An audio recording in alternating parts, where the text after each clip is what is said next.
I've been around and doing it, but now it's my time to shine and start proving it. I'm losing it, I'm moving it. The city is where I'm made, Bostonian flow, I kick it a back day. Yeah, I got game, God in a fan way. We the city of the champs, every sport we play. Spit wetter than the harbor, yeah, I'm flowing like the Charles. I be speeding on this beat, call it Turnpike Miles. Yeah, it's Boo signing on.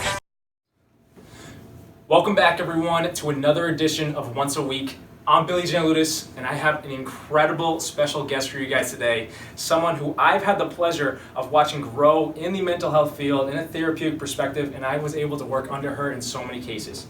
Guys, Joi Allen-Baaqee joins us today, who's created her own business, Safe Space, for people to come to work through their situations, to be able to grow in their own aspects, and just have some place to go where they can vent about their problems.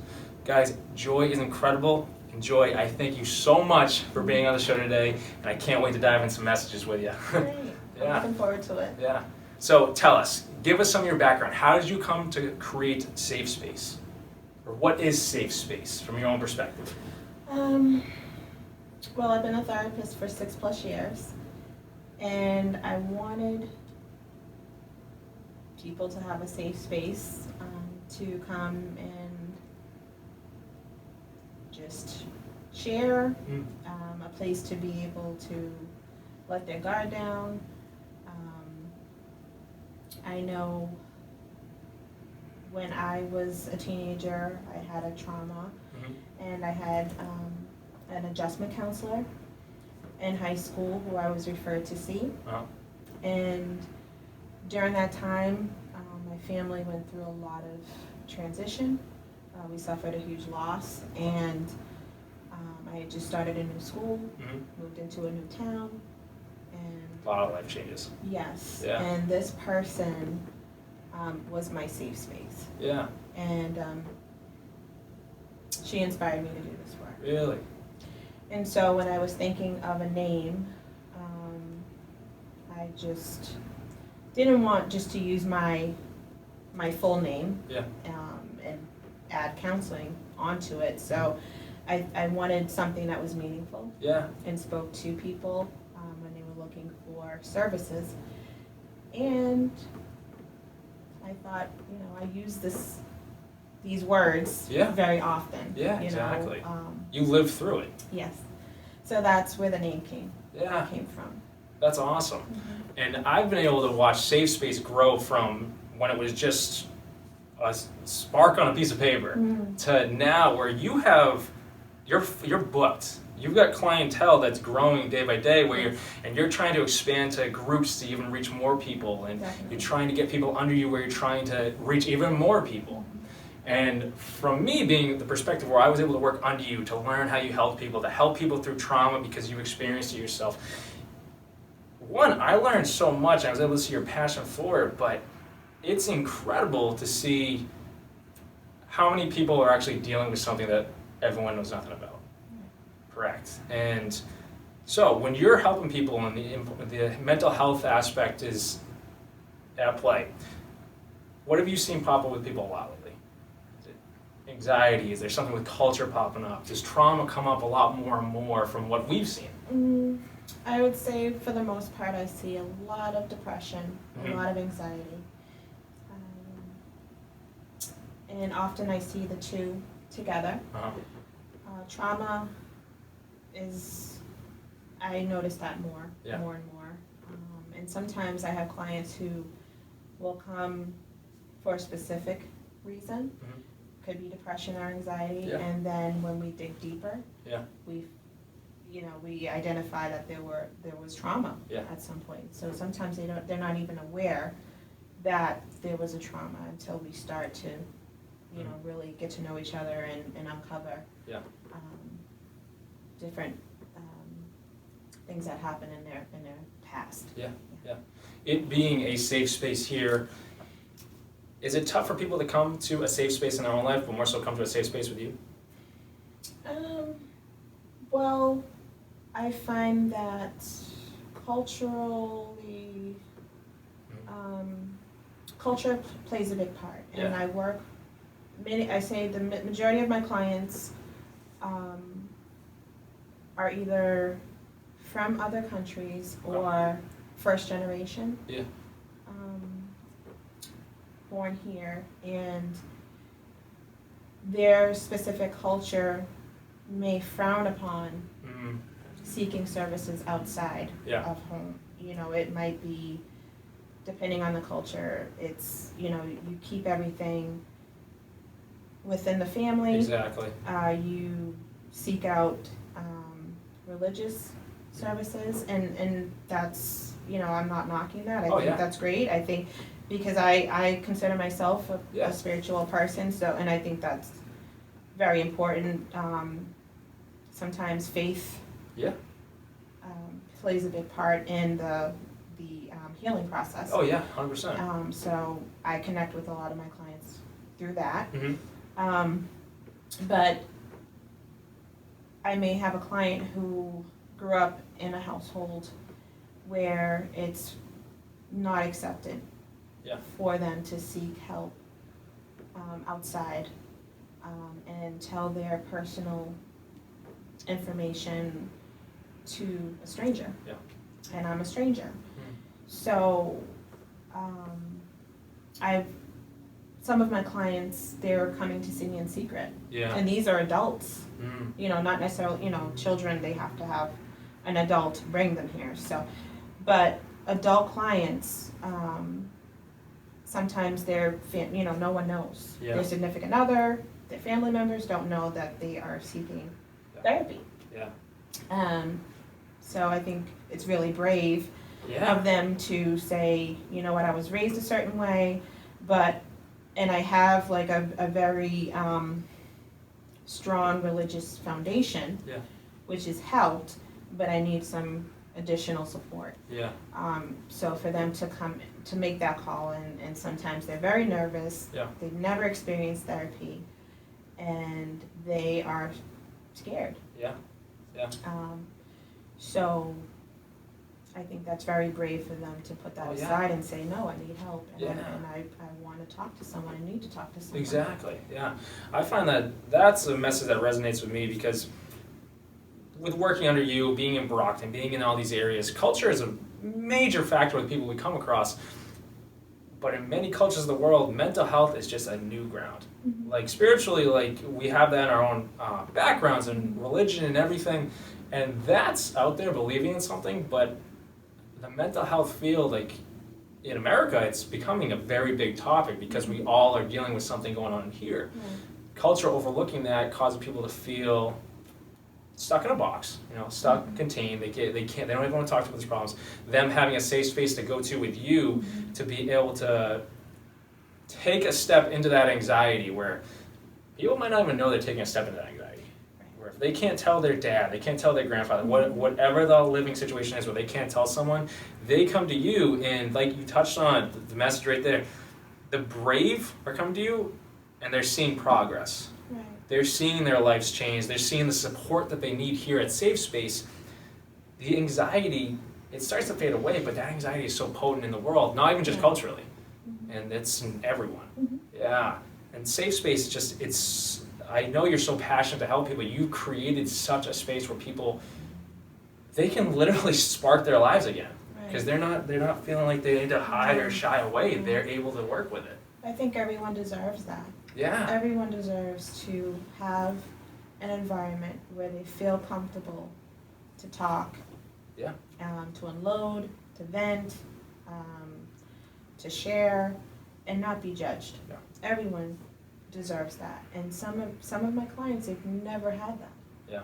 You know, the one time that, or a couple of times that they decided to be vulnerable and tell someone, you know, we were talking about this briefly, like for example, you know, in American culture, you know, I have 2 young children, and just growing up when I was a child, it was big, you know, our parents would have that talk with us and say, no one is to touch you, no one is, you know, if something happens that makes you feel uncomfortable, you tell a grown-up.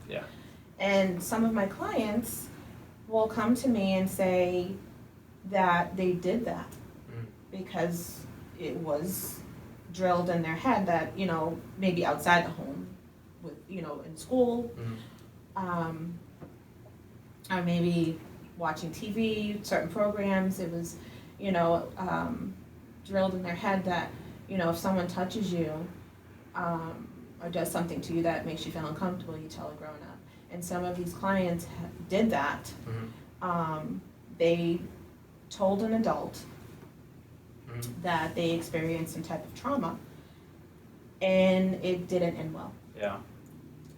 So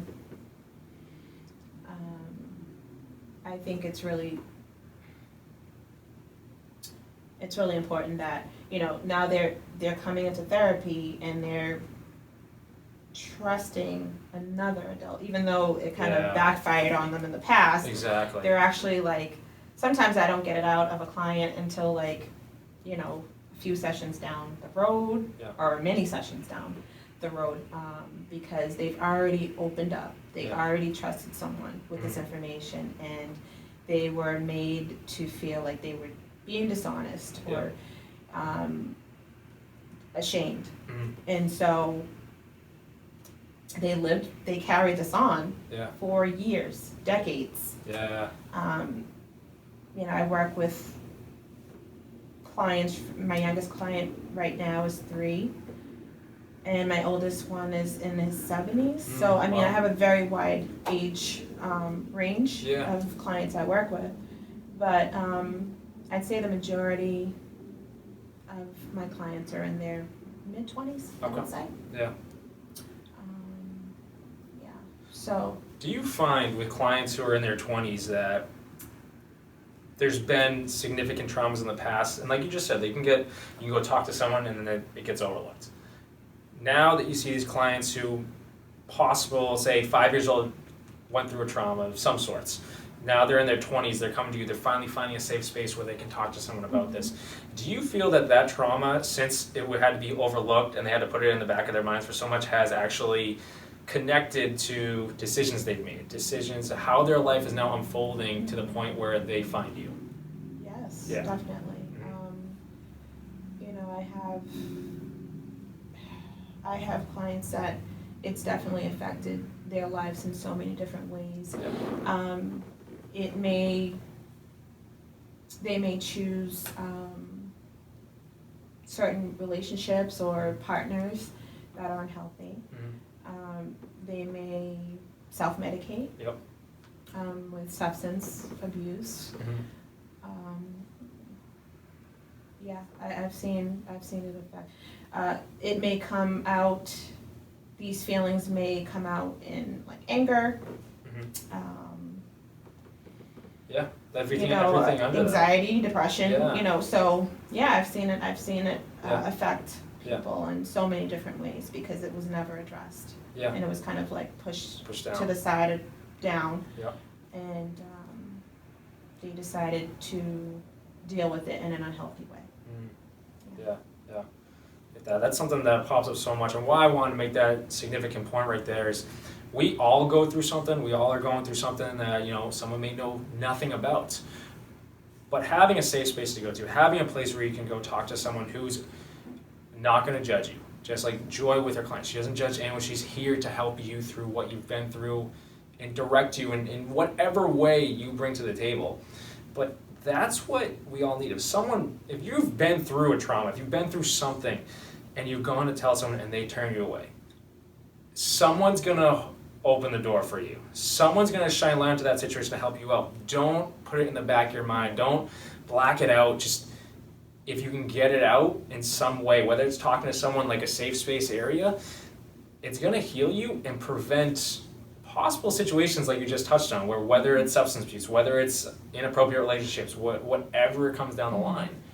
But addressing that firsthand could prevent not the best decisions. Correct. Definitely. So I encourage anyone who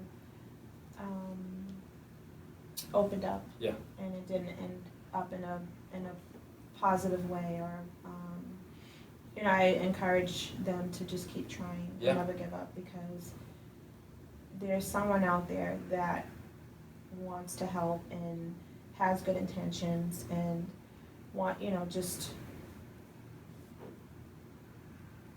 wants to see the person rise above, Oh yeah, their current situation. exactly. And yeah, so I just encourage them to keep trying until they find it. Yeah, 100%. It's out there, in whatever form it comes, whether it comes from space-based, whether it comes from, like we touched on, a religious aspect or spiritual aspect, whatever resonates with you, there's something there that could help you out. Right. Now, with Safe Space, I've known you and I've been able to see that you're so passionate about helping people. You want to help people in whatever way you can, and Safe Space has become the platform for you. I know that your passion stemmed from wanting to help women and young girls through traumatic events or just situations they've been through. Can you tell us anything about that? Like, what sparked the want to help, and then that just expanded to now where Safe Space is growing, where your clientele is booked from all ages? Well, I mean, I was a young girl at one point, and I very passionate about young women and their relationships, or lack of relationships with their fathers. Okay. I think having a healthy relationship with your father for a young girl is, it gives them that strong foundation. Yeah. And I'm not saying that all women who didn't have a father in their life are not able to push through and be successful and live fulfilling lives, but I just noticed that, and I talk about, I've worked with a lot of children, I got a lot of adolescent girls, young women, and this has been a common issue. This is what I see, this is what I experienced personally, this is, I had my own issues growing up. And I feel like I've pushed through them, so, and now that I see so many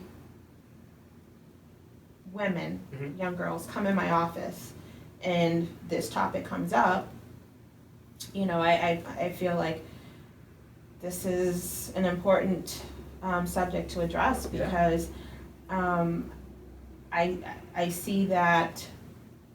I know I talked about trauma and how it can, to me, that is a kind of trauma. Definitely. That is a trauma. Yeah. Not having one of your parents involved, or both of your parents involved. But, and it could come in all different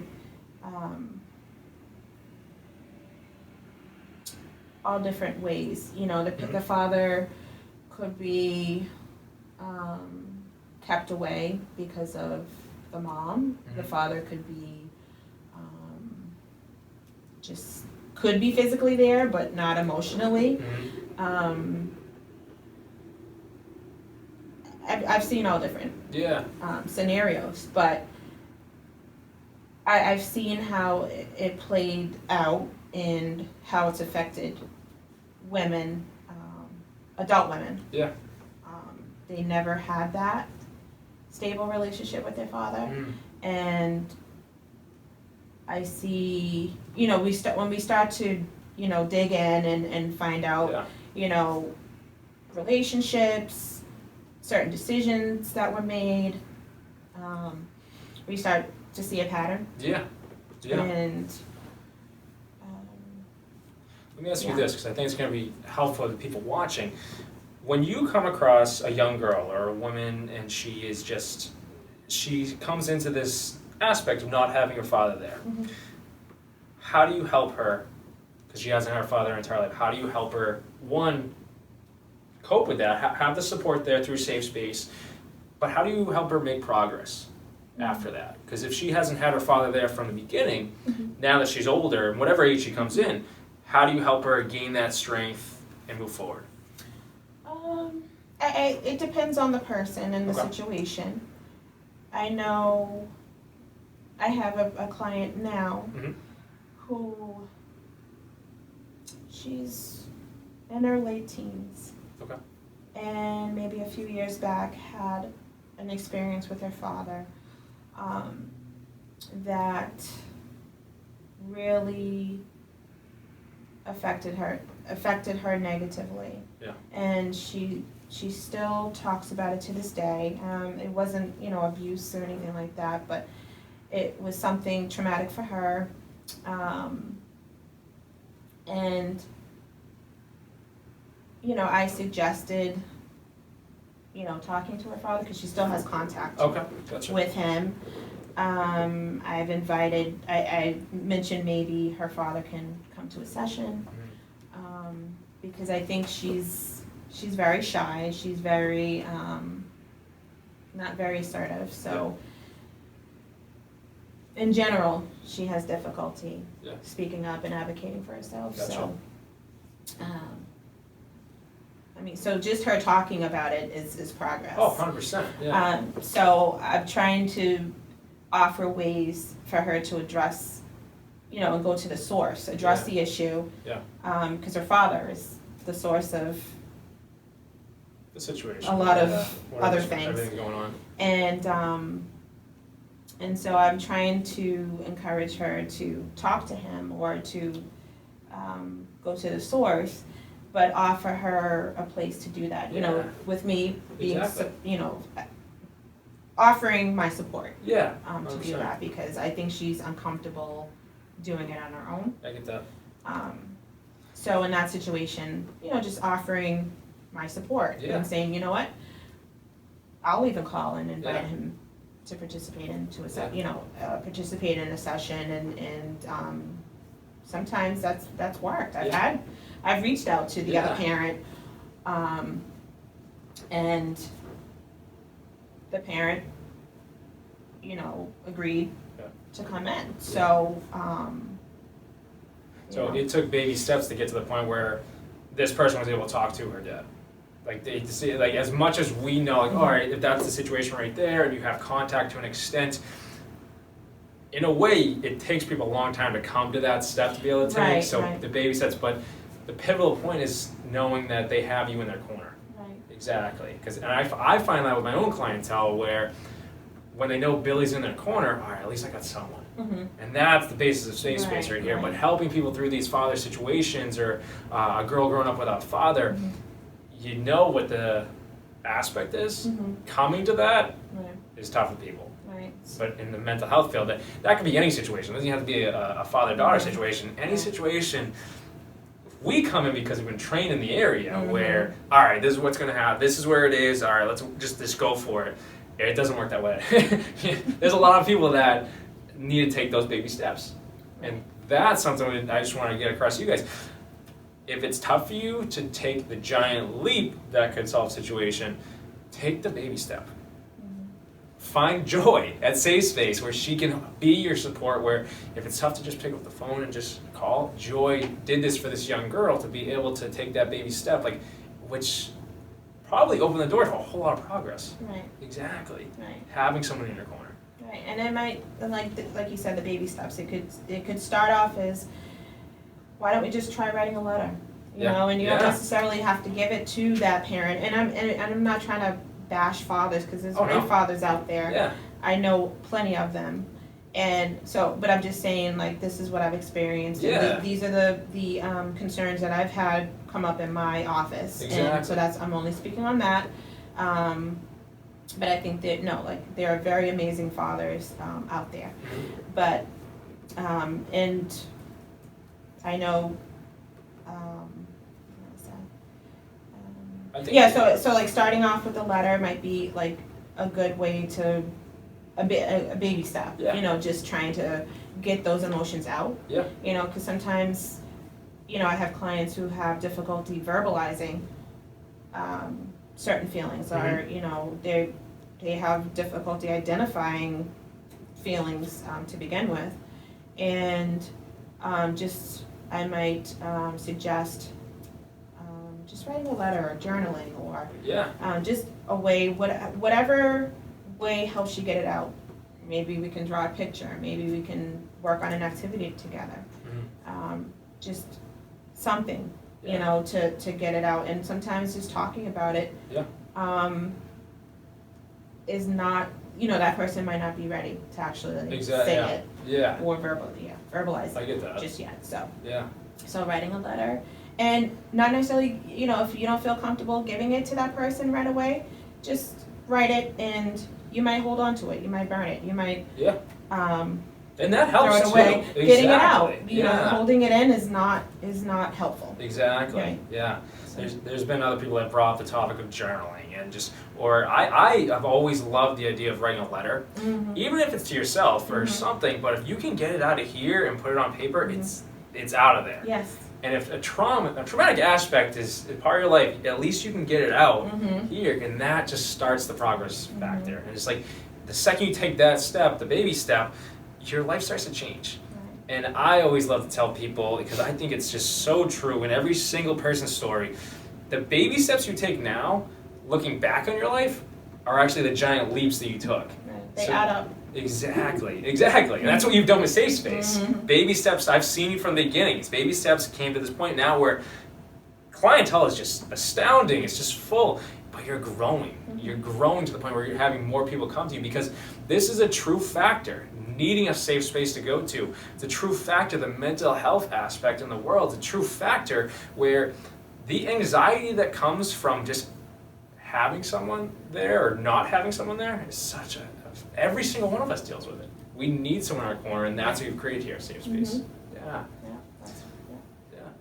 So, on one final message, what would you say to everyone here? Where is Safe Space going? Well, I would like to see groups start to, that's one of my goals in the near future, to start groups.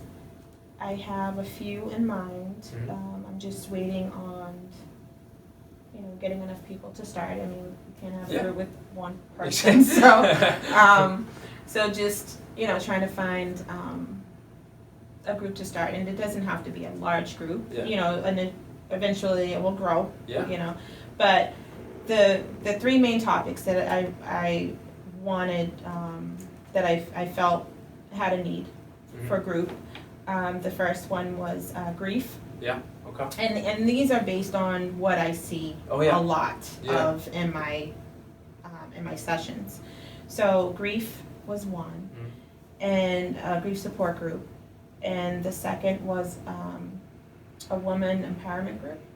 Nice. And the third was a adolescent girl social skills group. That's awesome. Yeah. So those are my three groups that I'd like to start off with.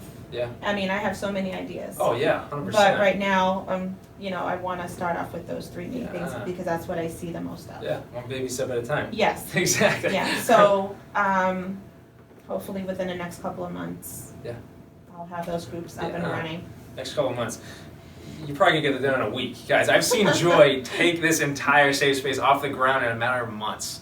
And it's just astounding to see what's happened as she took action on this. So if you're someone who's suffering from an aspect that she's described, groups are going to be out there for you. And I'm going to put all Joi's information at the end of this video. And if anything that we sparked in this message resonates with you, or this is something you've been through, any of the topics, reach out to me. If you want me to reach out to Joi, if you want me to be that person in your corner to reach out to Joi instead of you doing it yourself, I'm going to do that. But if you want to reach out to Joi, you're going to have the contact information to do so.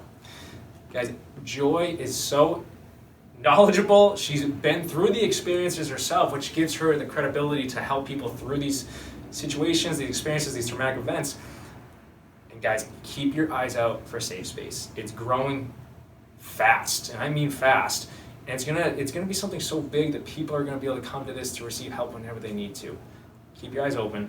And Joi, I thank you so much for doing this interview with us. It's just so awesome. Guys, Joi's gonna be back on the show at some point when Safe Space is at those levels I just described, because it's going there. Joi, thank you so much. Thank you. Yeah. Thank you, Dave. Have a good one, guys.